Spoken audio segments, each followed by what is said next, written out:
You might have seen the miracles as separate moments scattered through Scripture. But what if they were never separate events, and everything you thought you understood was only the surface of a deeper system? In the next few minutes, I will show you how those miracles form a single, unfolding pattern that reflects your own life in ways you may not have seen before. You are still living a completely normal life on the surface. You finish your work, handle your responsibilities, and maintain your daily interactions. But deep inside, a state of depletion is silently taking place. Your energy is dropping. A sense of emptiness appears. Yet you must keep operating as if nothing is wrong. On the outside, you keep your life rhythm steady. But on the inside, you feel you are missing something deeply important that you cannot name. You are caught in the conflict between the need to keep going and the realization that you are no longer the same. The way out is not that you need to try harder to overcome this feeling.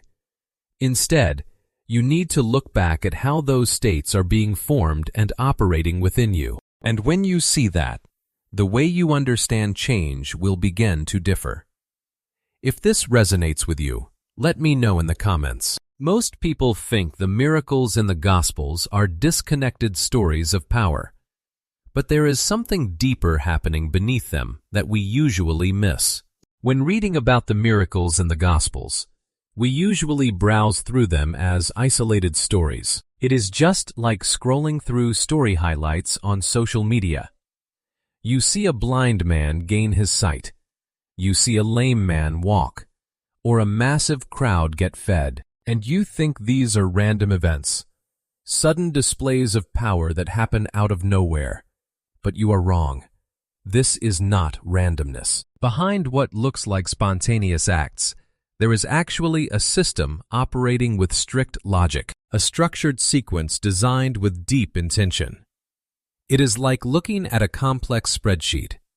Average eyes only see messy numbers, but a sharp mind recognizes the pattern. Our biggest failure is missing that pattern. What if everything you thought you understood is just the surface layer?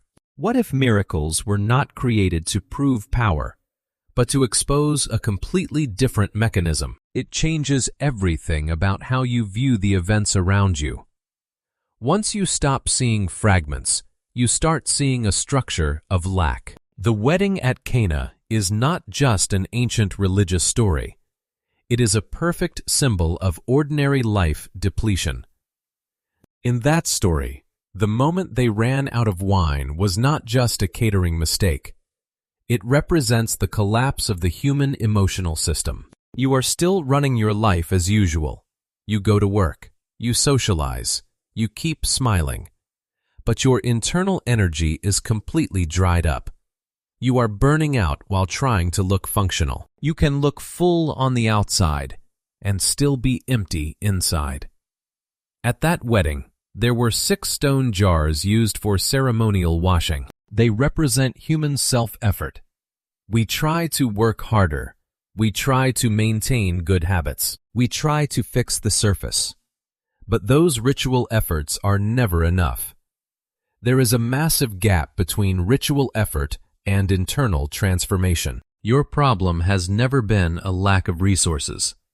The problem is that you are running a broken system. You are trying to fill a leaking jar.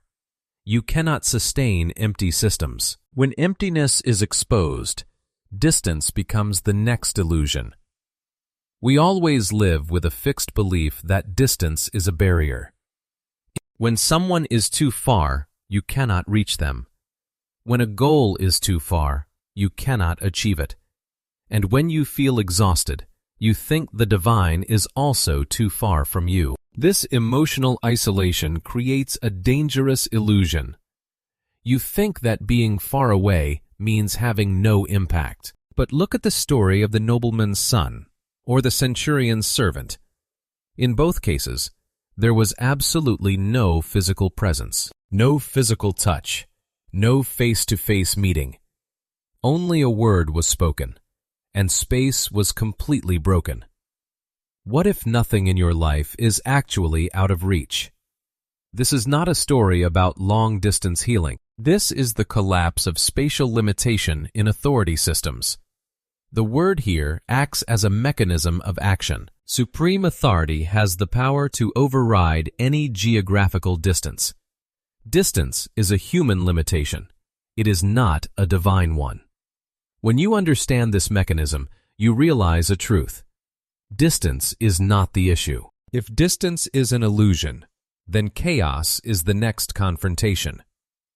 Now the issue is no longer about distance. The problem is a total loss of control. Imagine you are in the middle of a terrifying storm at sea. Waves crash violently. Water floods the boat. The external chaos begins to trigger absolute terror inside you. And in that life or death moment, you see him sleeping. That silence is terrifying. It is the exact feeling when your life falls into crisis, when anxiety loops consume you at night, yet you feel the divine is completely silent. You scream, but there is no answer.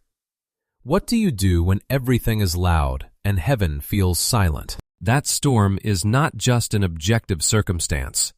It is a symbol of an internal system overload. The chaos has flooded into your mind. But look at how he wakes up. He does not panic. He does not try to calm the disciples with sweet words of comfort. He stands up and issues a sharp command. Peace, be still. That is a declaration of authority, not a word of comfort. He does not match chaos. He commands it. If chaos obeys him, then even finality is not the end. We have just gone through emptiness, distance, and chaos. But here is the final boundary: finality. It is the feeling when an opportunity has passed, a relationship is completely broken, or you yourself have quit deep inside. Humans make their own conclusions and call it the end. Look at the story of Lazarus. He had been dead for 4 days.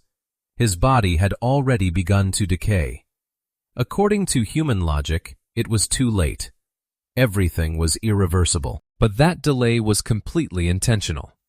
It was a way for the supreme system to expose its mechanism. What if even your too late is not final? This is not simply a resurrection story. This is the collapse of a long-held assumption in our minds. The assumption that some things cannot be reversed. When he stood before the tomb and called out, "Lazarus, come out," finality was instantly broken. Death must submit to a voice. Nothing is final under that voice. So, what we have just gone through are not just stories of power from the past. The problem has never been the isolated circumstances you face every day. It lies in how we misread the system operating behind them. Every state you are experiencing, from depletion, distance, and chaos, to the things you thought had ended, none of them are meaningless fragments. They are all part of a larger process being redefined from within. You are not just hearing these words as an observer. You are right inside that process of awareness. This is a journey for those walking through seasons of uncertainty, yet deep inside, still holding a quiet belief that something greater, something deeper, is truly taking place. The journey to decode these patterns does not close here. It is only beginning to expand into your life, where every step is met with a gentle and enduring guidance. If there was a moment in this video that made you look within, I would love to know where you see yourself in that journey of awareness, or what you realized for the very first time. And if you wish to keep nurturing this space, to grow in awareness and faith over the long term, feel free to join us in the next steps of the road ahead. You are seen. You are not alone. And the journey continues.